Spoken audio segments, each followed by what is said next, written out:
when this whole ETA program began, or when I got involved in it, I guess I have to admit I was probably a little bit, maybe I lacked vision in a way that I figured, well, it would be a good way for Malaysian students to improve their English and to learn more about American society from real Americans. And it would be a good way for Americans, young Americans, to learn about Malaysia, and that would be a good program. But I never really imagined at the time the breadth of the activities that you would undertake inside and outside the classroom and the effect it would have on your schools and your communities. In particular, for example, ETA's Andrew Taylor, Andrea Zinn, and Jackie Lee all coached their teams to first, second, and third prizes in the National Click Camp competition, and they're winning full and partial scholarships to Sungai University. ETA Emily Rule.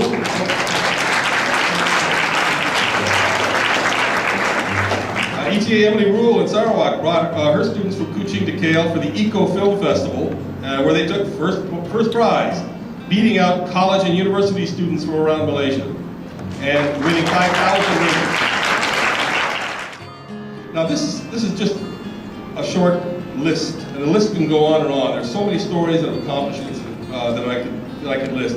And after this little ceremony, you'll be free to go out and see. We have several stands, booths, where ETAs are showcasing what they did, and you can get an idea of the breadth of what they've done. It's really been great. Much more, again, than I could ever have thought of if you'd asked me to come up with something.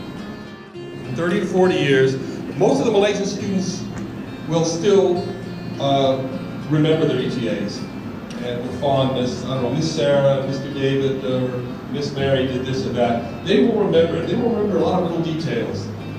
And I'm sure that at that same time, you ETAs who will now then be in your 50s and 60s are also going to have, I know it'll come, I'm still waiting for it myself, but it'll come.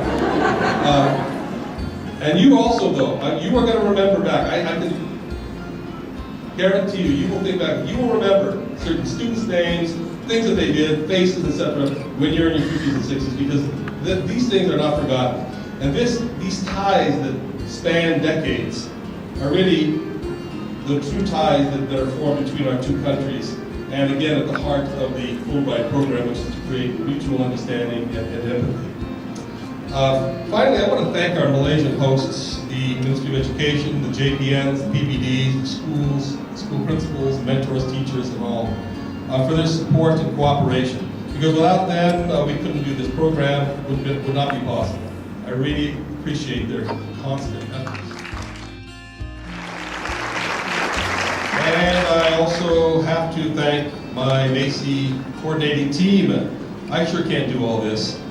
I want to just give again thanks to all those who have done all the work throughout the year and even organizing this event. Mina, Raymond, and our ex-ETAs, David, and I don't know where they are. They're Justin, David, Katie, Julia. Julia didn't do as much, but she's large. I forgot Julia. I think whenever I have to make a list of names, I always forget one name. They really worked hard this year. I couldn't do it without them. I guess I'm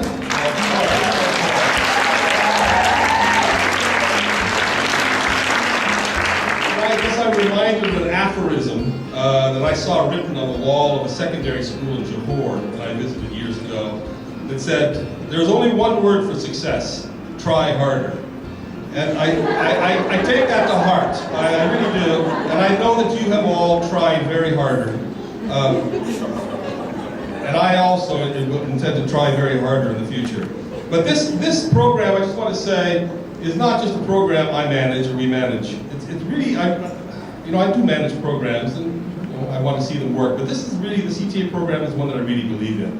I really see the results. I see what this does for both the schools and for the ETAs involved. And this is something that I really get an enormous amount of satisfaction out of because it really does count. And that's why it's so fun to work in it. So I look forward to another 3 years. We've just signed another 3-year agreement to continue it on. And I hope that it'll last far beyond that. So I'll end there. Thank you very much.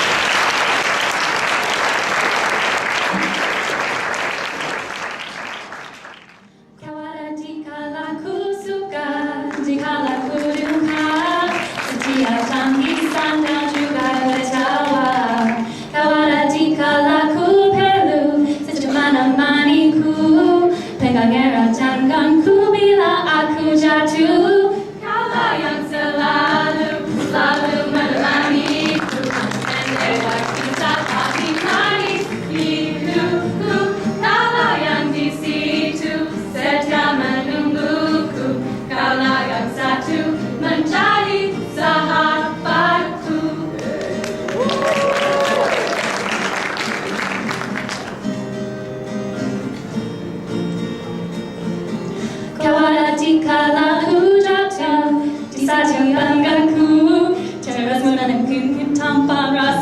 bertemu. Kau ada di setiap tawa, di kala bahagia, kau menjadi sahabatku selamanya. Kaulah yang selalu menemaniku, mendengar kisah pahit manis hidupku. Kaulah yang di situ setia menungguku, kaulah yang satu menjadi sahabatku.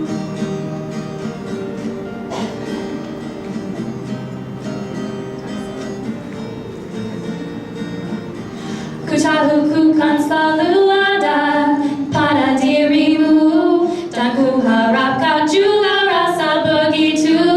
Kaulah yang selalu menemaniku, mendengar kisah pahit manis hidupku. Kaulah yang di situ setia menungguku, kaulah yang satu menjadi sahabatku. Kaulah yang selalu menemaniku, mendengar kisah pahit manis hidupku.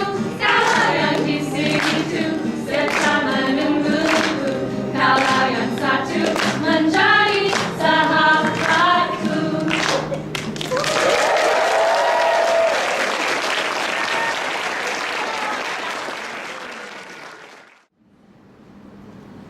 When I was asked to give a speech on behalf of Fulbright Malaysia 2014 English Teaching Assistants, I was initially excited to discuss our time here in this country. However, that excitement soon ebbed and was overshadowed by anxiety. How could I adequately capture and illustrate a collective memoir of such an eclectic mix of people? Like squares on a patch quilt, no two ETA experiences are alike. We can live in the same state, the same district, or even the same house and have completely different outlooks. However, our individual experiences are permanently woven together as members of the 2014 cohort. Although the specifics of our journey may not be the same, we were united by our burning desire to make the most of this enriching, once-in-a-lifetime opportunity. We have had to question our identities and redefine our views of the world, while finding a way to mesh into a society etched with rigid lines. For me, this redefinition took place when I decided to participate in Ramadan. This was my first time fasting, and in order to survive, I had to stop focusing on the desires I was abstaining from, and rather focus on building mental and spiritual fortitude. Although I was only successful for 2 weeks, the lessons in self-discipline have been applicable to all aspects of my life. And for us all, these lessons are particularly relevant to the way we perceive our ETA experience. Being in Malaysia was like a 10-month fast from the comfort familiarity brings. We were no longer surrounded by our loved ones, cultural norms we understood, or faces like our own. In order to endure, we had to realign our focus and embrace the culture here rather than long for the ones we left behind. It is while trekking through the hills of Kinabalu National Park, or making roti canai and curry chicken with the students and families, or even being accepted like family after showing up unannounced to the weddings of strangers, that we began to grasp the vast beauty that is Malaysia. In between teaching, eating, and dealing with the creepy crawlers who were under the impression that MACEE provided housing for them as well, we also had front row seats to Malaysia's internal struggle to become a key player in our ever-increasingly globalized era. In the same way that we as ETAs have had to find ways to reconcile cultural norms contrasting cultural norms between Malaysia and our respective homes, Malaysia as a whole is trying to merge traditional ways of life with modern perspectives. I think the Fulbright ETA program is a vital part of that process. As ETAs, we have shared so much more than our knowledge of English with the people we came across.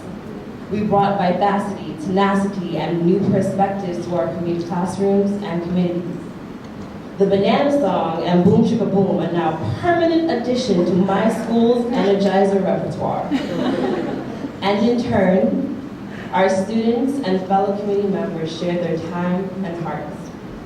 When the canteen workers unfortunately enable your insatiable desire and appetite for curry pop, or when students take pity on your helplessness in navigating the night markets and appoint themselves as your personal tour guide, these moments, when our roles reverse and we become grateful students, are the moments we will bring back to the U.S., are the moments that make our time here truly unforgettable. This willingness to become comfortable with being uncomfortable and to actively listen to those who sit on the opposite side of the table is essential to successful, positive interactions across cultural lines. I hope that as we go our separate ways, we remain mindful of these times whenever we interact with people with cultures who differ from ours.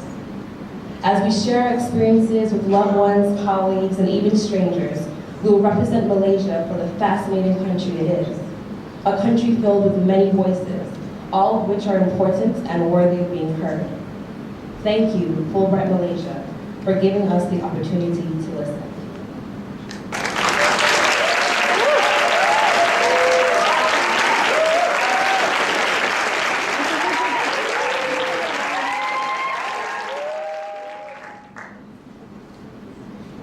Hello. This is a traditional Malay poem called Al Pantun that I wrote together with my Form 1 students to recite at my farewell ceremony. Shannon Costa, nama diberi, berasa terujak di sekolah ini. Si rama-rama, si burung kanari, menghisap madu, bunga di taman. Tradisi kampung, amat digemari, menjadi kenangan sepanjang zaman. Pohon cerama tumbuh melata, tumbuh bersebelahan di pohon kuning. Walaupun jauh di pandangan mata, namun hati tetap di sini. Terima kasih, daun keladi. Semoga kita bersua lagi. It translates into, my name is Shannon Costa. I'm so excited to be at this school. The butterflies and the birds suck honey from the flowers of the village. I love the traditional village. I will remember it until my last breath. The chamara trees grow everywhere besides the queening trees. Even though you are far from my sight, my heart will be here forever. Thank you, and I hope to see you again soon.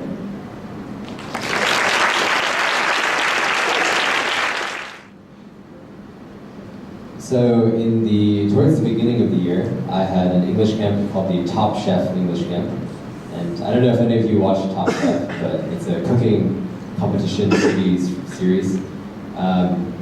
And I had the students, they did a bunch of activities, but kind of the main activity that we had was a cooking competition. And what I had them recreate was were some classic American recipes. So they made mac and cheese, delicious. Snickerdoodle cookies, they made eggplant parm. And these were things that were like, whoa, like these foods are so crazy. Like they're so different from foods that they usually eat. But they had a great time, creating these recipes. I had students run up to me and ask me for copies of all the recipes. I printed out like 300 or 400 copies. They were like, oh, we really want to make it at home.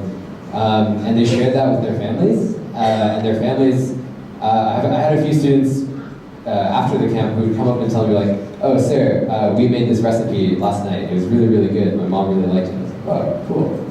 So like they were able to share that. Like all the Malaysians that I've met have shared a lot of their food, a lot of their culture with me. So I was able to share that as well with them.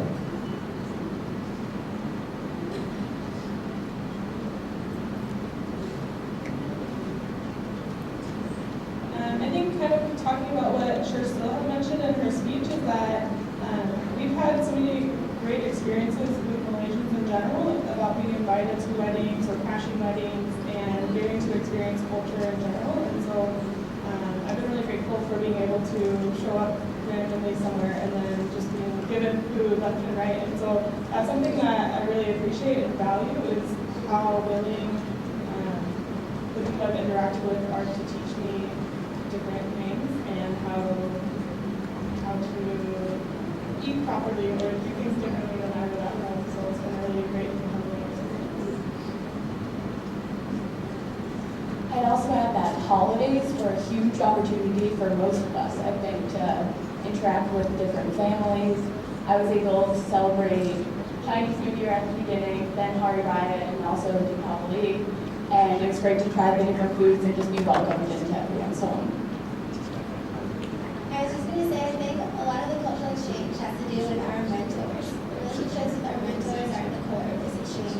My Sunday night rides with Intan, my mentor from Equal to Paramutar, the closer we got, the more interesting our conversations were. We could talk about family dynamics in Malaysia compared to ones at home. How different my family is from a lot of modern families here in Malaysia. Difference in food and similarities in how we drive. Yesterday when she was dropping me off, we were talking about road rage and how it's different in America than road rage here in Malaysia. So yeah, for sure. Our mentors definitely promote that culture. Thanks, Lois. Another major sort of core component of the program, aside from cultural exchange, is the idea of improving students' competence and confidence in spoken English. So in how they speak and communicate in English, making them more confident to speak. I'm curious if any of you have any anecdotes to share about a time you saw a student be more confident, or you saw overall improvements in confidence throughout the year.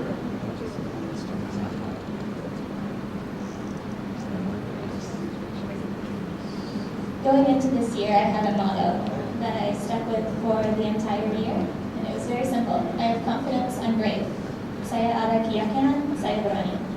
And whenever I went to class, I would reiterate that to the students. When I called on students and they were Malay, I would say, have confidence, be brave. And then after a few months, they started to catch on. And then they would be like, I have confidence, teacher, I can do this. And so as we progressed, I saw them increase their confidence, their willingness to try to make those mistakes. And I also started this little initiative I call English Bucks. So if students did have confidence and tried in class, they would receive a little English buck. And then at designated days, they could come and trade those bucks for little prizes. So it was positive reinforcement, it was incentive to try in class. They didn't have to be grammatically correct all the time. I just wanted to see them trying to speak English, stepping out of their comfort zones, and throughout the year, there was immense improvement.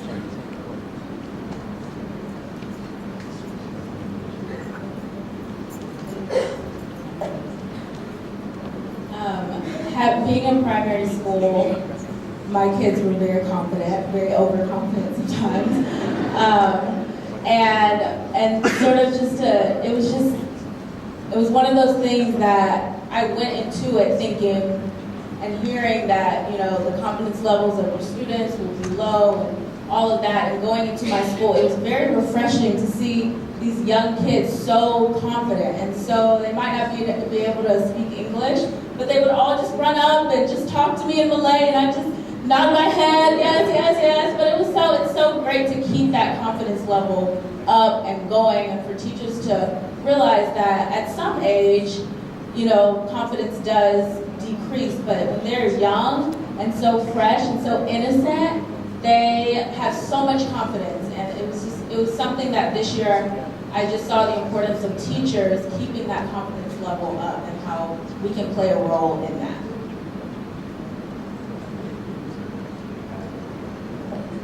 So at the end of our speaking workshops, we held a coffee house at the end of the year, which was modeled after an open mic night, but they had all rehearsed, and there was teas and cakes, and a bunch of their friends were invited. And I had 3 of my Form 1 girls who, at the beginning of the year, would not really speak at all. They had a hard time talking to me. There was a lot of giggling, smiling, but no words. And then at the end, they had recited a poem, the three of them together, at this coffee house into a microphone in front of all their friends, and they were so incredibly proud of themselves. And I was so proud of them, and it was just like that moment that they like stepped over that boundary, and it was really great to see. So I think if you talk to any ETA, they might have one or two students that really stick out in their mind of someone that really changed or really progressed. And most of the Saba ETAs have met this student for me, who's Ramsey. And I always get like teared up whenever I talk about him. But when I first met Ramsey, he was a troublemaker. He had some issues with the law and whatnot, and none of the teachers liked him or supported him. And he refused to speak in English to me, and so all of his friends would translate and say, like, he doesn't speak any English, he doesn't speak English. Slowly I saw him progress over the year, and about a week and a half, 2 weeks ago, my Form 5 boys all, they're my favorites. We had a little graduation, and so at the end, Ramsey came up to me smiling, the biggest smile I've ever seen from a student, and he said, "Miss, I did it, I graduated." And it was just for him to speak in English, and by the end, he was translating what other people were saying in Malay into English for me.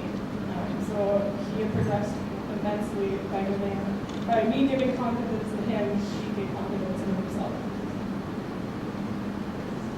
Thanks, folks. Any questions from the audience? We have time for a few questions. I saw one hand over there. Hi guys. So I think we all understand how great it is to be an ETA, but we all faced a lot of challenges in our own different ways. I'm wondering if you guys would like to share any particular challenges you encountered at your schools and how you attacked those situations and kind of addressed them and grew from them or changed your situation.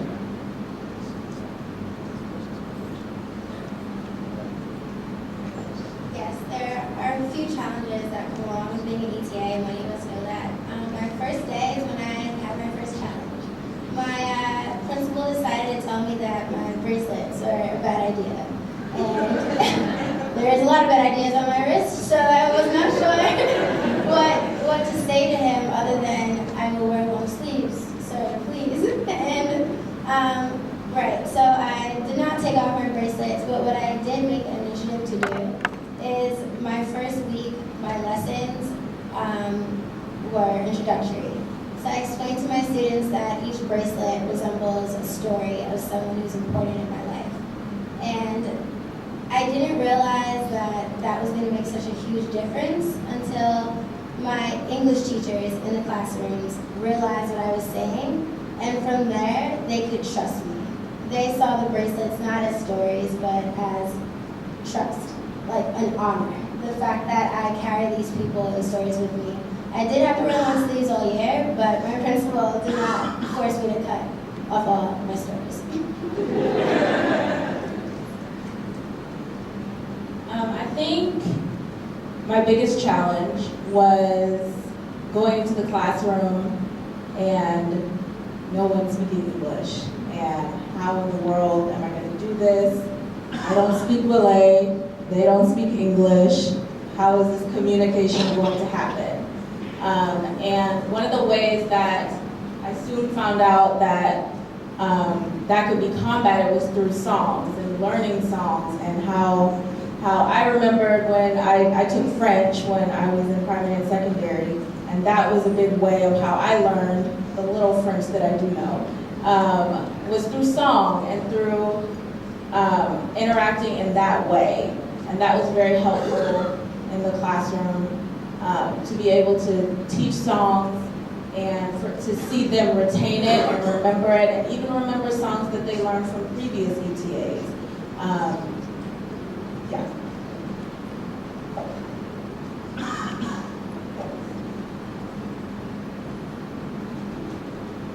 Sometimes there aren't just challenges with other people, but there are also challenges with yourself. I think that throughout the year, we do a lot of different things. We hold a lot of really awesome events, but that can also wear on ourselves sometimes. So self-care is something that's also really important for an ETA. And I think that halfway through the year, I started to feel myself really wearing down. Like I was struggling to come up with good lessons, with lessons at all. I was like, oh, I should teach class. Okay, let me go figure something out. But like the way that I would really get myself out of that was just it was really important to kind of rekindle my passion for teaching. I was like, oh yeah, like I actually really do love teaching, or talk to people in town, make a lot of new friends in town, use the little Bidayu that I knew, Selamat pagi, Aniagamu, something like that. And then I would, as I made more and more connections, as I started hanging out with my students more outside of class, I realized that I kind of rekindled that energy and found that I could keep going. I guess self-care, that struggle was really big, but I was able to pull myself out of that hole that I pulled myself into. I think that teaching and working with young people is one of the most challenging and one of the most important things that one can do, and I think that it's remarkable for anyone to be successful in that field, but I think it's particularly remarkable to see 100 young people from the United States come all the way to Malaysia and have so many success stories to tell.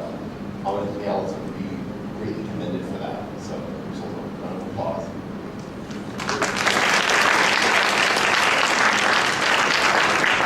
We have time for maybe one or two more questions from the audience. Over there. Hi, good evening. My name is Winnie. I'm from SMK Cannosian Convent, Johor. In October, I had the opportunity of having a camp with Miss Leslie, Miss Katie, and Miss Emily Cohen. Thank you very much. And after a 2-day one at camp, my students have decided to change their profile picture to them with Miss Leslie instead of them with me. So I've definitely seen the impact and the magic that they can do. So I'm naturally saddened by the announcement that you're pulling this program out from Johor next year. Okay, my question is there any way, perhaps this question is more towards Mr. Rizwan or Dr. James, is there any way that this privilege be continued to Johor in other ways, as in, yeah.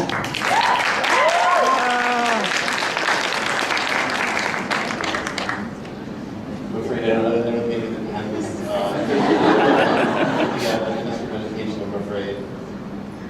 Although I will say that the Johor State Education Department, the PPD officers and mentors and principals in Johor really have been great to work with, and it's been wonderful to see all the improvement in students in Johor over the past 2 years. I think with Ron, his rights, we're very sad and regret the program is proceeding in this way, but we're really happy to have had you all there for the last 3 years. Are there other questions from the audience? And Dr. James was probably help out with that question just now.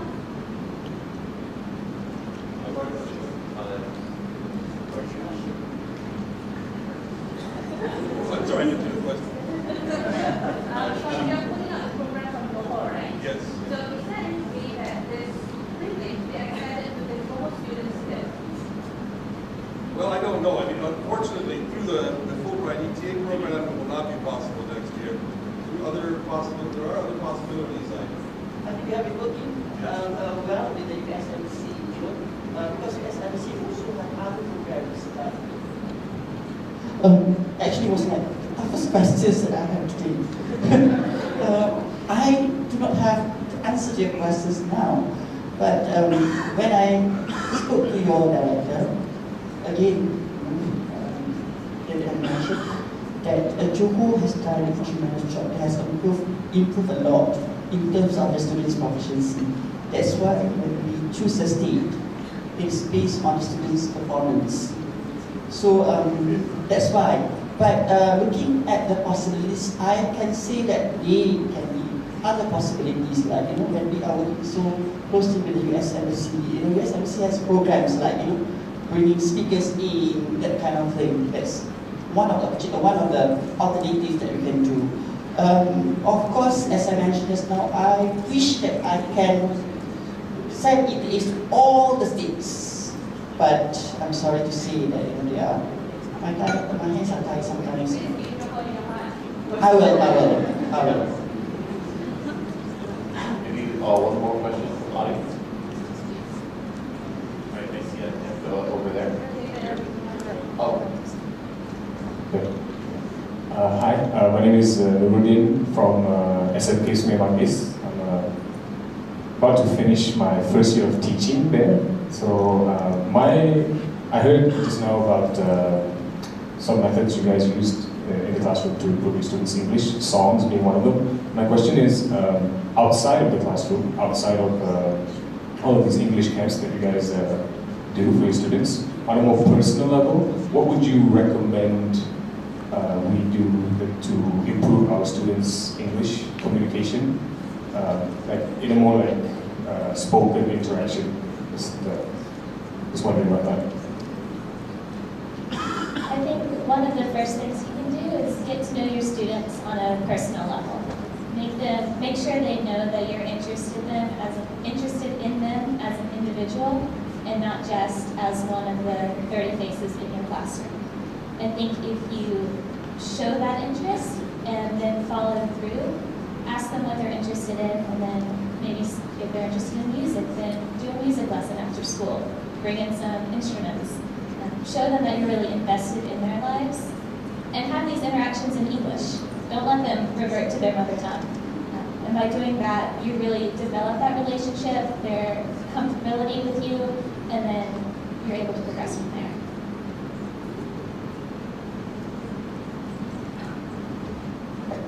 I was going to say almost the same exact thing. You need to meet your students at their comfort zone, especially when you want to get to know them outside the classroom. I had a group of 3 very shy girls in a low-performing formal class who were shocked that I didn't know what Mary Brown was. So they begged me to take them there, and I did. And we were in my car driving to Mary Brown, and I don't speak BM, so they were forced to speak English to me. They had to order in English and translate to the person when I was ordering at Mary Brown. So little things like that, taking them for ice cream, or even rides home, playing sports with the younger kids, it really helps. You have to first know what they want. Yeah, I would add to find a group of students that you share a passion with and try to connect with them upon that. I was lucky enough to coach the basketball team at my school, and I had played basketball all through university my entire life, and that was just my favorite part of the year, I think. I met the girls after school every day for like 3 weeks before our tournament at the court downtown. I got to meet their families. They brought their little sisters, little brothers to practice. I conducted the entire practice in English because I do not speak any Cantonese at all.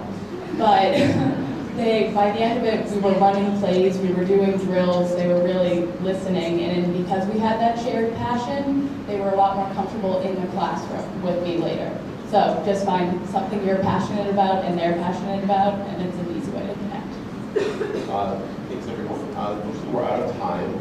However, you'll have an opportunity to interact with all the ETAs who are here. While these have been very kind to share their experiences, there are, dozens more for you to so thank you again. We give our panelists a hand.